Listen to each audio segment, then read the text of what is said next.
Group പോരും DCC പ്രസിഡന്റിന് മർദ്ദനമേറ്റ സംഭവം ഉൾപ്പെടെ പാർട്ടിക്ക് കളങ്കമുണ്ടാകുന്ന സാഹചര്യത്തിലാണ് KPCC നേതൃത്വം വിഷയത്തിൽ ഇടപെടുന്നത്. അണികളെ വിഷമിപ്പിക്കുന്ന തരത്തിൽ നേതാക്കളുടെ ഭാഗത്തു നിന്നുണ്ടാകുന്ന അച്ചടക്ക നടപടി അംഗീകരിക്കാൻ കഴിയില്ല. ദേശീയ തലത്തിൽ ശ്രദ്ധിക്കപ്പെടുന്ന മണ്ഡലമായതിനാൽ വയനാട്ടിലെ സംഘടനാ ഭിന്നിപ്പും തർക്കവും എതിർപാർട്ടികൾ ചർച്ചാ വിഷയമാക്കും.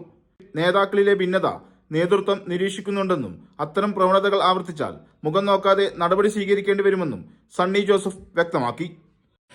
ആരെ സസ്പെൻഡ് ചെയ്യാൻ ആഗ്രഹിക്കുന്നില്ല, പക്ഷേ അച്ചടക്ക നടപടികൾ ക്ഷണിച്ചു വരുത്തുന്ന തെറ്റായ പ്രവണതകൾ ഉണ്ടാകാൻ പാടില്ല.